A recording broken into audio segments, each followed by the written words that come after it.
आता काही वेळापूर्वी एक मुलाखत झाल्याचं समजलं, पत्रकार परिषद झाल्याचं समजलं आणि त्यावरून विविध स्वरूपाचे आरोप त्या ठिकाणी श्रीराम सहकारी साखर कारखाना असेल, रामराजे साहेब असतील, यांच्या एकंदरीत करण्यात आल्याचं त्या ठिकाणी दिसून येतं. सध्या फलटण तालुक्यात अशाच प्रकारचे आरोप प्रत्यारोपाचं त्या ठिकाणी तेच विकासाचं काम आहे असं समजून काम चाललेलं दिसतंय. याच्यामध्ये श्रीराम सहकारी साखर कारखान्याचा विषय निघाला. आपल्या सर्वांच्या माहिती करता सांगतो की श्रीराम सहकारी साखर कारखाना हा 1957 मध्ये स्थापन करण्यात आला आणि त्यावेळेला स्वर्गीय श्रीमंत मालोजीराजे साहेब असतील, स्वर्गीय श्रीमंत शिवाजीराजे असतील आणि त्यांना सहकार्य त्या काळामध्ये अनेक अगदी स्वर्गीय हनुमंतरावजी पवार साहेब यांचे वडीलही निश्चितपणाने त्यांच्याबरोबर होते. दाती कुटुंबियांपैकी दाते होते, कणसे कुटुंबीय होते. असे अनेक त्यांना जे सहकार्य त्यावेळेला शेष गोळा करण्यामध्ये त्या ठिकाणी होते आणि त्यानंतर तो कारखाना चालू झाला आणि अत्यंत उत्तमपैकी हा महाराष्ट्रातला कारखाना श्रीमंत शिवाजीराजे साहेब यांच्या नेतृत्वाखाली चाललेला आपल्याला दिसून येतो. नंतरच्या काळात काय काय घडलं त्यामध्ये मी जाऊ इच्छित नाही, परंतु याच्यामध्ये एक मात्र निश्चित मी आपल्याला सांगू इच्छितो की श्रीराम सहकारी साखर कारखान्यामध्ये स्वर्गीय श्रीमंत दादाराजे हे 72 साली आले. कारखान्याची निर्मिती झाली त्यावेळेला ते फलटण तालुक्यामध्ये आलेलेच नव्हते. मला त्याबद्दल काहीच म्हणायचं नाही. त्यांनी सुद्धा हा कारखाना चांगला चालावा अशा दृष्टिकोनातून त्यांचे सुद्धा प्रयत्न होते, याविषयी काही शंका नाही. परंतु या कारखान्यामध्ये अडचणी आल्यानंतर, कारखाना बंद पडल्यानंतर तो कारखाना हा आपण चालवलाच पाहिजे या भूमिकेमधून तालुक्याचं नेतृत्व करत असताना तालुक्यातल्या संस्था ह्या चांगल्यापैकी चालल्या पाहिजे, ज्यांच्याकरता संस्था आहेत त्यांचा त्यातून फायदा झाला पाहिजे या उद्देशाने श्रीमंत रामराजे साहेबांच्या नेतृत्वाच्या माध्यमातून हा कारखाना पुन्हा सुरू करण्याचा निर्णय घेण्यात आला.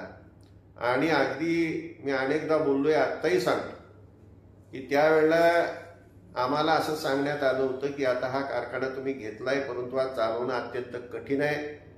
कारखाना एका बाजूला गाळप क्षमता 2500ची कागदावर आहे, प्रत्यक्षात तो 1700-1800 सुद्धा गाळत नाही. आणि हा कारखाना एकंदरीत असलेली देणी विचारात करता हा बाहेर येणं अत्यंत अडचणीचं आहे. हा अवसायनात काढा आणि त्यानंतर घेऊन मग पुन्हा हा कसा चालवायचा त्याचा विचार करा.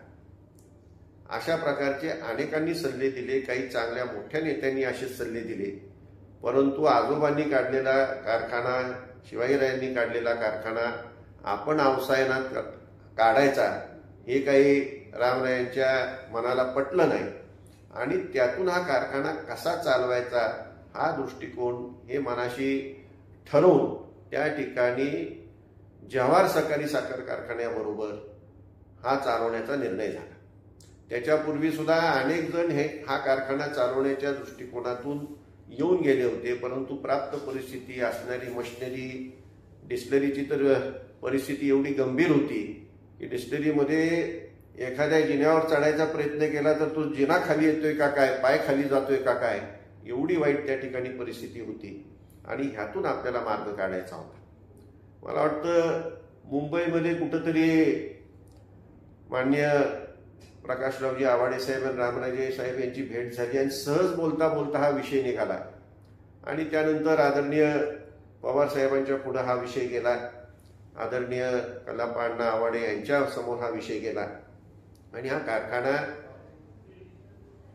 पार्टनरशिप पद्धतीने चालवण्याचा निर्णय झाला. सहकारातली मला वाटतं ही पहिली पार्टनरशिप आणि त्यातून जवाहरनी हा कारखाना चालवण्याचा निर्णय घेतल्यानंतर त्या ठिकाणी त्यांनी काही इन्व्हेस्टमेंट चालू केली. जे काही 1800 होतं आमच्या काळामध्ये आम्ही थोडंफार त्यामध्ये जे आता मुलाखतीमध्ये सांगण्यात आलं की त्या ठिकाणी ठेवी गोळ्या केल्या होत्या, ठेवी गोळ्या केल्याच होत्या आम्ही स्वतः संचालकांनी सुद्धा त्या ठिकाणी पैसे मोठ्या प्रमाणात टाकले होते, परंतु श्रीमंत शिवरूपरायांनी ह्या ठेवींमध्ये किती भर घातली हे त्यांनाच विचारा. ते सुद्धा ह्या सर्व प्रक्रियेमध्ये होते, परंतु त्यांनी ठेवी लोकांनी आम्हाला दिल्या, ज्या वेळेला दिल्या, सर्वसामान्यांनी दिल्या. अगदी स्पष्ट सांगायचं तर आपल्या जवळच्या असंख्य कार्यकर्त्यांनी त्या ठिकाणी आपल्याला ठेवी दिल्या. सुदैवाने आम्ही त्यांना त्या ठेवी परत सुद्धा करू शकलो. परंतु आज जे बोलतात त्यांनी किती ठेव त्या ठिकाणी दिली? 1 रुपयाची सुद्धा त्यांनी ठेव त्या कारखान्याला त्या ठिकाणी सहकार्य करण्याच्या दृष्टीने त्या ठिकाणी काही केलेलं नाही. फक्त आता बरोबर असताना काही नाही आणि आता त्यांना त्यातले दोष दिसायला सुरुवात झाली. हा कारखाना जवारनी घेतल्यानंतर त्या ठिकाणी 2,500च्या पुढं आपण त्या ठिकाणी गाळप क्षमता केली. त्याच्यानंतर काही कालामध्येच आपण जवळपास 4,000च्या आसपास त्याची गाळप क्षमता केली आणि आज जवळपास 5,000च्या आसपास त्याची गाळप क्षमता झालेली आहे. आणि त्याकरता जो झालेला खर्च आहे तो आत्ताच्या घटकेला 83 कोटी खर्च हा श्रीराम जवारनी केलेला आहे. आता ही इन्व्हेस्टमेंट करत असताना त्यांनी हा जावई शोध कुठून लावलाय की त्या ठिकाणी जुनी मशिनरी टाकण्यात आली आहे मला माहीत नाही. परंतु ज्या वेळेला आपण एका कारखान्याची गाळप क्षमता वाढवत असतो त्या ठिकाणी विविध मशिनरी वाढवावी लागते. बॉयलर काही ठिकाणी काही जुने असलेले आपल्याला अपग्रेड करावे लागतात. त्या ठिकाणी टर्बाईन्स असतील त्या अपग्रेड कराव्या लागतात. आणि आतील जी मशिनरी आहे, आतील जी पाईपलाईन आहे, नवीन टाकल्याशिवाय पर्यायच नसतो. त्या ठिकाणी फक्त आपण मिल जे एक लोखंडी सांगाड आहे त्याचाच विचार आपण चांगल्या प्रकारची मिल नॅशनल हेवी आता कंपनी बंद झाली पण त्यांच्या मिल्स आजही सर्वात उत्तम मिल म्हणून ओळखल्या जातात, त्या घेता येऊ शकतात. याच्या पलीकडे अशी जुनी मशिनरी काही त्या ठिकाणी टाकून गाळप क्षमता वाढवून आणि ती 15 वर्ष 20 वर्ष ती चालवायची असं होऊ शकत नाही. आणि त्याला जो लागणारा खर्च आहे 83 कोटी जो खर्च आहे, माझं आव्हान आहे या 83 कोटी खर्च आहे हा 5,000 क्षमतेचा आहे. अजून साधारण त्याच्यामध्ये एक 25 ते 30 कोटी घातले तर हा कारखाना 10,000 टनाचा होणार आहे. म्हणजे साधारण 125 ते 130 मध्ये कुणीही कारखाना कुठलाही कारखाना 10,000 टनापर्यंत नेऊन दाखवा हे केवळ अशक्य आहे. पण जवारची त्या ठिकाणी असणारी हातोटी आणि एकंदरीत श्रीराम जवारचं एकमेकावर असणाऱ्या विश्वासामुळे सभासदांच्या सहकार्यामुळे हे शक्य झालेलं आहे. आणि केवळ 125 कोटी ते 130 कोटीमध्ये त्या ठिकाणी 10,000 टनाचा कारखाना आणि त्याच्याशिवाय थोडा अधिक खर्च डिस्टिलरीवरती करून ती सुद्धा 90,000 ची डिस्टिलरी त्या ठिकाणी आपल्याला करता येणार. त्यामुळे हे जे आरोप करतात हे त्यांना काही माहीत नसतं आणि त्यामुळे त्यांचे ते आरोप असावेत असं मला वाटतं. मला त्याच्याकडे फार लक्ष द्यावं असं काही वाटत नाही. आणि म्हणूनच कारखाना अत्यंत योग्य रीतीने पुढे चाललाय. सभासदांना त्या ठिकाणी योग्य त्या ठिकाणी पैसे मिळत आहेत. कामगारांचा वेळच्या वेळेला पगार होतोय. मागच्या सीझनला 3100 रुपये दिला, जवळपास सर्व पेमेंट सभासदांच्या खात्यावर जमा झाले. एक पेमेंट राहिले ते सुद्धा मार्चच्या आत ते जमा होत आहे. आणि ह्याच्या आधीची परिस्थिती आम्ही 18 कोटी कामगारांचे दिले, थकीत देणी दिले, प्रॉव्हिडंट फंड भरले. एवढ्या अडचणीतून बाहेर काढला आणि ज्या उद्देशाने हा कारखाना मारोजीराजांनी शिवाजीराजांनी काढला होता त्याचा उद्देश एकच होता की त्या ठिकाणी सभासदांच्या उसाला योग्य भाव मिळायला पाहिजे, कामगारांना पगार मिळायला पाहिजे. तोच उद्देश घेऊन आम्ही पुढे चाललेलो आहे. आणि एखादी गोष्ट जर चांगली करायची असेल तर त्या ठिकाणी जे ज्या तज्ज्ञ आहेत त्यांना बरोबर घेऊन केली तर काय चुकीचं आहे. कारण शेवटी आपण सभासद आणि त्याचं हित हे डोळ्यासमोर ठेवून आपण काम करत असतो. त्याच्यामध्ये कोण चालवतोय कोण चालवत नाही. कारण श्रीरामची त्या ठिकाणी आजही संचालक मंडळ आहे, चेअरमन आहे आणि आम्ही एकत्रितपणे तो कारखाना चालवतो हे लक्षात घेण्याची आवश्यकता आहे. आणि याची मला वाटतं कल्पना शिवरूपराजांना आहे. कारण अनेक मीटिंगमध्ये स्वतः स्वर्गीय श्रीमंत दादाराजे सुद्धा जवारच्या अनेक मीटिंगमध्ये हजर होते. की त्यांना एखाद्या वेळेला त्याची कल्पना नसेल. आणि सर्व ठरवूनच त्या ठिकाणी ही संस्था मोठी व्हावी, वाढावी आणि त्यातून ऊस उत्पादकांचा त्या ठिकाणी फायदा व्हावा हाच दृष्टिकोन होता. आणि मी फक्त एकच एवढंच म्हणेन की सहकारी तत्वावर चालणारा हा फलटण तालुक्यातला एकमेव कारखाना आहे आणि काही झाले तरी तो सहकारीच राहणार, सभासदांचाच राहणार आणि सभासदांसाठी, ऊस उत्पादकांसाठीच हा काम करत राहणार. याच्याशिवाय दुसरा कुठलाही उद्देश हा कारखान्याचा निदान आम्ही तिथं असेपर्यंत तरी 100% नसेल, एवढं खात्रीपूर्वक आपण सर्वांना सांगतो. चेअरमन साहेब, आज आपण कारखाना चालवायला दिला असा जो आरोप वारंवार केला जातो त्यावर आपण काय सांगाल? आत्ताच माननीय श्रीमंत संजीवराजे नाईक निंबाळकर यांनी कारखान्याचा इतिहास सांगितला. 27/8/2002 आमच्या कारखान्याची निवडणूक झाली आणि बाबा चेअरमन झाले. त्यावेळेस कारखान्याची परिस्थिती, आतील मशिनरीची परिस्थिती आणि कारखाना असणारं देणं ह्याचा विचार केला गेला तर कारखाना चालवणं शक्य नव्हतं. तरी सुद्धा श्रीमंत रामराजेंच्या नेतृत्वाखाली सुरुवातीला आम्ही ऐच्छिक ठेवीजवळ 3,26,00,000 गोळा केल्या आणि त्याचबरोबर त्यावेळेच्या संचालकाच्या नावावर आम्ही मालवाच्या बँकेचं कर्ज काढलं आणि कारखाना चालवायचा प्रयत्न केला. आणि हे सगळं करत असताना जवळजवळ 2,83,00,000 आम्ही आज कारखान्यामध्ये मशिनरीमध्ये खर्च केले. हे सगळं करत असताना 2 सीझन घेतले आणि 2 सीझन घेतल्यानंतर तिसऱ्या सीझनला दुष्काळ पडला, कारखाना बंद होता. आम्ही जेवढी साखर तयार केली गेली ती जवळजवळ 4,16,00,000 फंडाची जी रक्कम होती त्या फंडाच्या रकमेपोटी आमची साखर जप्त करण्यात आली. त्यामुळं कारखाना भविष्यामध्ये चालवणं अवघड झालं. जे लोन होतं, आधी राज्य बँकेचे लोन असतील, काही बँकांची लोन होती, काही कारखान्याची लोन होती, ते आमची इतकी मागं लागली होती की नोटीसवर नोटीस येत होत्या आणि ते फेडायचे कारखान्यामध्ये काय इन्व्हेस्टमेंट करायची ह्या मोठ्या अडचणीत होत्या. ज्यावेळेस कारखाना आपण चालवतो त्यावेळेस कारखान्यामध्ये आर्थिक खर्च आणि वाहतुकीचा खर्च जे असतात लोकांचा आणि त्याचप्रमाणे कामगारांचे पगार ह्या सगळ्या गोष्टी करणं शक्य नव्हतं. म्हणून श्रीमंत रामराजे असतील, बाबा असतील यांच्या माध्यमातून सगळ्यांनी विचार करून कारखाना चालवायला दिल्याशिवाय पर्याय नाही असा निर्णय पुढे आला आणि त्या पद्धतीने निर्णय होऊन माननीय श्री आवडे साहेबांच्याकडे हा कारखाना भागीदारी तत्वावर चालवायला देण्यात आलेला आहे. हा महाराष्ट्रामधील पहिला प्रयोग आहे आणि हा प्रयोग संपूर्ण महाराष्ट्रात आता राबवला जातोय. हे सगळं होत असताना कारखान्यावर असणारं जे कर्ज आहे ते कर्ज तर आपल्याला कळायला पाहिजे होतं. कारण कारखाना चालवायला दिला, भाडं आलं, भाड्यापोटी आपण कामगारांचे आता बाबांनी सांगितल्याप्रमाणे 18 कोटी पूर्वीचे दिले होते.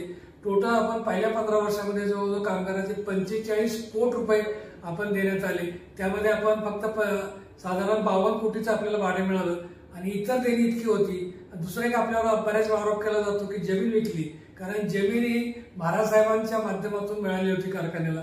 विकायचं कारण असं होतं की विकल्याशिवाय आपल्याला पर्याय नव्हता, कारण राज्य बँकेचं फार मोठं कर्ज होतं आणि त्या कर्जापोटी आपल्याला जमीन विकली. जमीन विकताना कोणाला असा काय फार मोठा आनंद झाला असं नाही. जमीन विकून आपण एक कर्ज नील केलं, हे फार महत्वाचं आहे. आणि आता ज्यावेळेस दुसरा करार करण्यात येतोय, पहिला करार अस्तित्वात होता, व्यवस्थित पूर्ण झाला, कुठलीही अडचण नाही, शेतकऱ्यांचं ऊसाचं पेमेंट वेळेवर झालं, कामगाराचे पगार वेळेवर झाले. त्या पद्धतीने आज जी इन्व्हेस्टमेंट गरजेची होती ती जवाहरलालनी व्यवस्थित केली. पहिले 15 वर्ष कारखाना व्यवस्थित चालला. दुसऱ्या वेळेस जेव्हा दुसरा करार करण्याची आपल्याला वेळ आली त्यावेळेस एक तर कारखाना कर्जमुक्त झालेला होता. अगदी शासनाची किरकोळ बिनव्याजी काय रक्कम थोडीशी होती तेवढीच देणं राहिलेलं होतं. पण भविष्यामध्ये स्पर्धेमध्ये टिकायचं असेल तर आपल्याला कारखान्याचं एक्सपान्शन करणं गरजेचं होतं. एक्सपान्शन बरोबर शेतकऱ्यांना ऊसाचं पेमेंट स्पर्धेमध्येच देणं गरजेचं होतं. कामगाराचे पगार वेळेवर देणं गरजेचं होतं. ह्या सगळ्या गोष्टीचा विचार करून आपला दुसरा करार करण्यात आला आणि दुसरा करार करून आज जवळजवळ आता सकाळी त्यांनी सांगितले की 100 कोटी काहीतरी देणं लागते. हे एकदम चुकीचं आहे.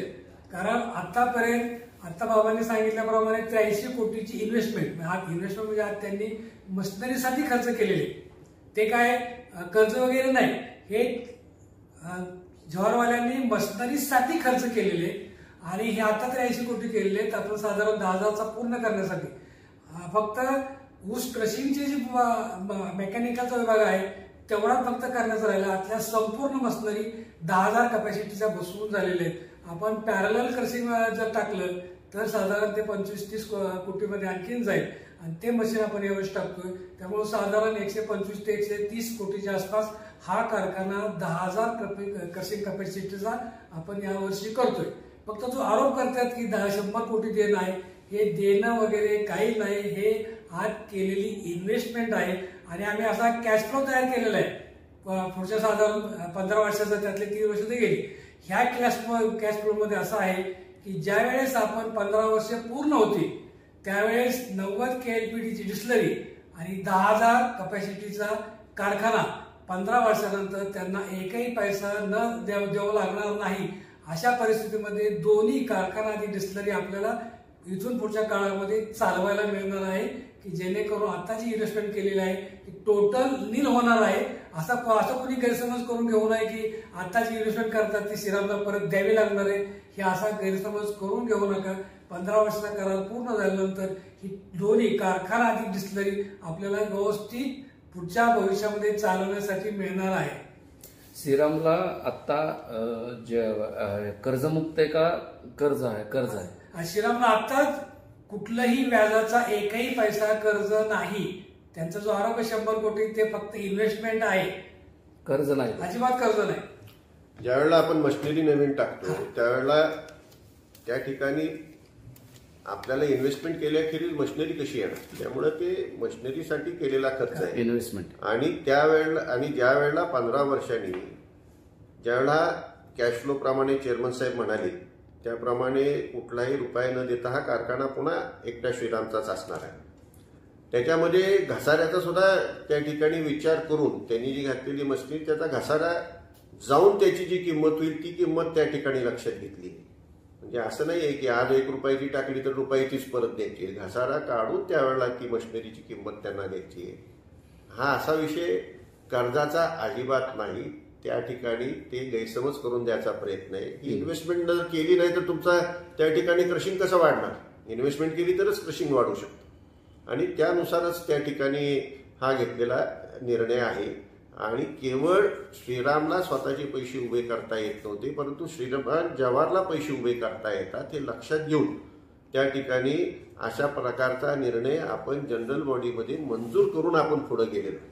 असं नाही की संचालक मंडळाने हा निर्णय घेतलाय, सर्व सभासदांनी सुद्धा हा निर्णय मान्य केलाय आणि मान्य केल्यानंतरच आपण पुढे गेलेलो आहोत. आणि त्यामुळे आज काय दिसतं चित्र, शेतकऱ्यांना जो काही ऊस उत्पादक आहे त्याला स्पर्धात्मक दर मिळतोय, कामगारांचे पगार वेळेवर होत आहेत, बोनस वेळेवर होतोय, त्या ठिकाणी तोडणी वाहतुकीची यंत्रणा आहे तिचे पैसे वेळेवर मिळत आहेत आणि एक चांगल्या प्रकारचं युनिट त्या ठिकाणी तयार होताना आपल्याला दिसून येत आहे. केलेलं आहे की श्रीराममध्ये जुनी मशिनरी बसवली तर त्याची काय तपासणी होती का, म्हणजे त्याची क्षमतेची, त्या मशिनरीची क्षमतेची? अगदी स्पष्ट सांगायचं झालं तर गेला संपूर्ण सीझनमध्येच त्याची टेस्ट झाली असं समजा. कारण संपूर्ण सीझनमध्ये आपण जवळपास 5,000 गाळप करू शकतो असं आपण सिद्ध केलेलं आहे. आणि तुम्ही संपूर्ण सीझनचं जर त्या ठिकाणी रेकॉर्ड पाहिलं तर कारखाना अत्यंत स्मूथली संपूर्ण सीझनभर चाललाय. कुठेही एखाद्या ठिकाणी तुम्ही ज्या वेळेला गाळप क्षमता वाढवता अनेक अडचणी येत असतात, कुठल्याही प्रकारची अडचण न येता संपूर्ण सीझन अत्यंत स्मूथली चाललेलं आपल्याला दिसून येतं. यावरच आपण लक्षात घेण्याची आवश्यकता आहे की मशिनरी योग्यच आहे आणि योग्य मशिनरी योग्य किमतीमध्ये घेतलेली मशिनरी, कुठेही काही जादा भाव वगैरे लावण्याचा प्रयत्नच झालेला नाही आणि कमीत कमी खर्चामध्ये एवढी मोठी गाळप क्षमता त्या ठिकाणी निर्माण झालेली आपल्याला दिसून येते. आता त्या ठिकाणी आता चेअरमन साहेबांनी सांगितलं पॅरलल मिल टँडम टाकले की 10,000 टनापर्यंत हा कारखाना जाऊ शकतो. म्हणजे केवळ आता 25-30 कोटीमध्ये हा 10,000 टनापर्यंत जाऊ शकतो. एवढ्या कमी खर्चामध्ये 10,000 टनाचा कारखाना त्या ठिकाणी निर्माण करणं अत्यंत कठीण निश्चितपणाने आहे. आणि म्हणूनच मी म्हटलं माझं आव्हान आहे की एवढ्या कमीत कमी खर्चामध्ये कुणीही 10,000 टनाचा कारखाना करून दाखवा. सचिन पाटील आणि शिवरामराजे खर्डेकर यांनी आरोप केलाय की आता जे राष्ट्रवादी काँग्रेस आणि रामराजे साहेबांचा काही संबंध नाही, याच्याबद्दल म्हणजे नेमकं आपल्याला काय वाटतंय? ज्यावेळेला राष्ट्रवादी काँग्रेस एक संघ होती त्याच्या स्थापनेपासून रामराजे साहेब राष्ट्रवादी काँग्रेस पक्षामध्ये आहेत आणि राष्ट्रवादी काँग्रेस पक्षाचं काम करत आहेत. किंबहुना सातारा जिल्ह्यामध्ये राष्ट्रवादी काँग्रेस वाढवण्याच्या दृष्टिकोनातून, राष्ट्रवादी काँग्रेस बळकट करण्याच्या दृष्टिकोनातून रामराजांचं फार मोठं योगदान आहे. आणि आपल्यालाही सर्वांना माहिती की गेल्या आता निवडणुका स्थानिक स्वराज्य संस्थेच्या झालेल्याच नाहीत, परंतु राष्ट्रवादी काँग्रेस पक्षाची स्थापना झाल्यापासून ज्या ज्या निवडणुका झाल्या त्या सर्व निवडणुकांमध्ये जिल्हा परिषद असेल, नगरपालिका असतील, पंचायत समिती असेल, सातारा जिल्ह्यामध्ये राष्ट्रवादी काँग्रेस पक्षाचंच वर्चस्व आपल्याला पाहायला मिळतं आणि राष्ट्रवादी काँग्रेस पक्षाच्या माध्यमातून अत्यंत चांगल्या प्रकारची कामं सुद्धा झाल्याचं आपल्याला पाहायला मिळतं. दुर्दैवाने राष्ट्रवादी काँग्रेसची 2 शक्ल झाली आणि त्याच्यानंतर हा जो वाद निर्माण होतोय किंवा कोण कुठल्या राष्ट्रवादीत आहे, कोण कुठल्या नाही, त्याहीपेक्षा अत्यंत दुर्दैव आहे. आणि त्याच्यामध्ये रामराजे साहेब हे अजितदादा पवार साहेबांबरोबरच राहिले आणि आजही त्यांच्याच बरोबर त्या ठिकाणी आहेत.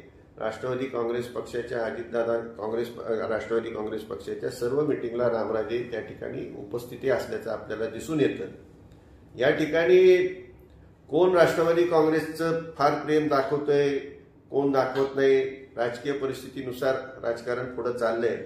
तुम्ही थोडंसं 2099ची निवडणूक आठवा, 1999 सालची निवडणूक आठवा. त्या निवडणुकीमध्ये राष्ट्रवादी काँग्रेस पक्षाची नुकतीच स्थापना झाली होती. आम्ही सर्वच त्यावेळेला स्वर्गीय श्रीमंत दादाराजे साहेब होते, शिवरूपराजे होते, सर्वच आम्ही राष्ट्रवादी काँग्रेस पक्षामध्ये आम्ही गेलो होतो. मला वाटतं मुंबईला त्या ठिकाणी मोठा कार्यक्रम झाला आणि त्या ठिकाणी राष्ट्रवादी काँग्रेस पक्षाची स्थापना झाली आणि त्यानंतरच झालेल्या 98 साली स्थापना झाली. 99 साली ज्यावेळेला लोकसभेची निवडणूक झाली त्यावेळेला राष्ट्रवादी काँग्रेस पक्षाने स्वर्गीय आदरणीय लक्ष्मणरावजी पाटील साहेब यांना त्या ठिकाणी उमेदवारी दिली होती. त्यावेळेला उमेदवार म्हणून कोण कोण उभे होते? शिवसेनेतर्फे स्वर्गीय आदरणीय हिंदूरावजी नाईक निंबाळकर उभे होते. काँग्रेसचे उमेदवार कोण होते? काँग्रेसचे उमेदवार श्रीमंत स्वर्गीय दादाराजे होते. म्हणजे 98 साली ते राष्ट्रवादी काँग्रेसमध्ये, 99 साली राष्ट्रीय काँग्रेसचे उमेदवार, हे चित्र त्यावेळेला आपल्याला पाहायला मिळतं. आणि आता पुढे जाऊन शिवरूपरायांनी राष्ट्रवादी काँग्रेसची त्या काळात ते कुणाबरोबर होते? ते अर्थात त्यांच्या पिताश्रीच बरोबरच होते. म्हणजे त्यांनी राष्ट्रवादी काँग्रेसचं फार प्रेम सांगायचं काही कारण नाही. आणि शेवटी आजची जी तुमची राष्ट्रवादी काँग्रेस आहे, तुम्ही अनेक ठिकाणी भाजपचे कार्यकर्तेच्या मध्ये प्रवेश जे होत आहेत त्या ठिकाणी तुम्ही दिसताय. म्हणजे तुमची काय भाजप गट आहे का? तुमची राष्ट्रवादी म्हणजे फलटण तालुक्यातली हे भारतीय जनता पक्षाचा गट आहे असं म्हणलं तर काय चुकीचं ठरेल? त्यांनी त्याचा नीट विचार करावा आणि कोण कुठल्या पक्षाचा आहे आणि कोणी कुठल्या पक्षावरती निष्ठा विश्वास ठेवावी, कुठल्या नेत्यावरती ठेवावी, आपली आपण तपासून पहा. आमदार होते तिथं, विधानसभेपूर्वी ते कुठल्या पक्षात होते, कुठल्या पक्षात आले आणि त्यांची निष्ठा अजितदादांवर कुठून आली? ज्याला तुम्ही पाणी चोर म्हणत होता त्याच्यावरती तुमची निष्ठा एकदम कशी काय जागी झाली? अनेक प्रश्न असे आहेत. त्यामुळे त्यांनी ह्याच्यामध्ये न जाणं हा शहाणपणा आहे. काळेश्वर जिनिंग कापसाच्या पिकावर रोग आल्यामुळे बंद झाली असं शिवरूपराजांचं म्हणणं आहे, तर त्यावर आपलं काय म्हणणं? कापसाच्या पिकांवरती रोग आला किंवा कापूस कमी झाला त्यामुळे फलटण तालुक्यातल्या अनेक ज्या जिनिंग्स होत्या त्या बंद कराव्या लागल्या. परंतु आता कापसाचं पीक पुन्हा वाढायला लागले आणि अशा परिस्थितीत ह्या जिनिंग काय परत चालू होऊ शकतील असं मला काही वाटत नाही. त्यामुळे त्यांनी तिथं नेमकं काय केलंय मला काही माहीत नाही. परंतु त्या ठिकाणी त्याच्या जमिनी विकल्याचं वगैरे ऐकिवात आहे. आता शासन त्यांचं आहे, त्यांनीच नीट माहिती काढावी आणि द्यावी की आता त्याची परिस्थिती काय आहे. कारण आता कापूस वाढायला लागला, पण कापूस वाढायला लागत असताना त्या ठिकाणी कुठलीही जिनिंग त्या ठिकाणी काम करू शकेल असं मला काही वाटत नाही. आणि रामराजे काय बोलले मला ह्या ठिकाणी सांगताना पण ही वस्तुस्थिती आहे की अनेक उद्योग त्या ठिकाणी चालू केले. आज काहीचे चालले, काहीचे चालले नाहीत. याच्यामध्ये काही असं काही व्यक्तिगत कोणावरती जायचा विषय नाही. मला वाटतं त्यांचा रोग असा असावा की आता जी काय परिस्थिती जिनिंगची आहे ती त्यांनी स्पष्टपणे त्या ठिकाणी सांगावं. जिनिंगची मूळ जमीन किती होती, आता किती आहे, त्याचं काय केलं हे त्यांनी सांगावं. ते दूध संघाबद्दल बोलले, त्यांना माहीत नसेल की दूध संघ आत्ताही जिवंत आहे, दूध संघ आत्ताही चालू आहे आणि हा दूध संघ केवळ जिवंत ठेवायचा म्हणून जिवंत ठेवलेला आहे. त्याला आम्ही सहकार्य करतो म्हणून तो आज अस्तित्वात आहे. सहकारी तत्वावर चालणारे आज जेवढे काही त्या ठिकाणी दूध संघ असतील, तुम्ही जर सातारा जिल्ह्याचं उदाहरण घेतलं तर मला वाटतं कोयना आणि फलटण तालुका दूध संघ सोडून सगळे दूध संघ सहकारी तत्वावर चालणारे आज बंद आहेत. आणि हीच परिस्थिती संपूर्ण महाराष्ट्रामध्ये काही ठराविक अपवाद सोडल्यास त्या ठिकाणी सर्व दूध संघाच्या बाबतीत दिसून येते आणि मुख्यतः या दूध संघांचा असलेला महानंदाच आज त्या ठिकाणी अडचणीत असल्यामुळे हे दूध संघ चालणं कठीण आहे, कारण ह्यांचं दूध हे महानंदा घेत होतं. त्यांनी नीट त्याचा अभ्यास करून बोलावा असं मला वाटतं. आजच्या पत्रकार परिषदेमध्ये विरोधकांनी नीरा देवधरच्या पाण्यासंदर्भात जी वाच्यता केली आणि श्रीमंत रामराजे यांना PhD ही पदवी बहाल केली उपहासात्मक, त्याबद्दल आपलं काय मत आहे? उपहासात्मक त्यांनी PhDची डिग्री रामराजांना जर बहाल केली असेल तर माझं स्पष्ट म्हणणं आहे की कृष्णा खोऱ्याच्या स्थापनेपासून कृष्णा खोऱ्याच्या पाणी प्रश्नाबाबत संपूर्णपणे अत्यंत बारकाईचा अभ्यास असणारी अशी जर कुठली व्यक्ती असली तर ते श्रीमंत रामराजे. वास्तविक जर विचारलं तर ते 100% असं म्हणावं लागेल की रामराजे हे कृष्णा खोऱ्याच्या बाबतीत निश्चितपणे त्यांना PhD प्रदान करण्यात काहीही हरकत नाही, कारण त्यांचा तेवढा अभ्यास आहे. हे पाणी अडवणं गरजेचं होतं. त्याच्यामध्ये जवळपास 95 TMC पाणी महाराष्ट्रासाठी रामराजांनी आणि तत्कालीन त्यांना सहकार्य करत असणारे अपक्ष मंत्री स्वर्गीय संपतराव देशमुख साहेब यांच्या सर्वांच्या प्रयत्नामुळे ते शक्य झालं आणि हे पाणी अडवलं गेलं. ह्याचं खऱ्या अर्थाने श्रेय हे श्रीमंत रामराजांनाच जातं, याविषयी काही शंका. याबाबत जर फलटण तालुक्याचं उदाहरण घेतलं तर फलटण तालुक्याच्या कॅनॉलच्या वरच्या भागामध्ये सातत्याने दुष्काळी परिस्थिती होती. कोसळांशिवाय आपल्याला काही दिसत नव्हतं. त्या ठिकाणी आज आपल्याला ऊस दिसतो. त्या ठिकाणी दोन नवीन कारखाने त्या ठिकाणी आपल्याला दिसत आहेत. 2 नवीन साखर कारखाने त्या ठिकाणी आपल्याला दिसत आहेत. ते कशाच्या आधारावरती आहे तर डोंबलकवडीचं पाणी आलेलं आहे आणि त्याच्यामुळे ते कारखाने दिसत आहेत.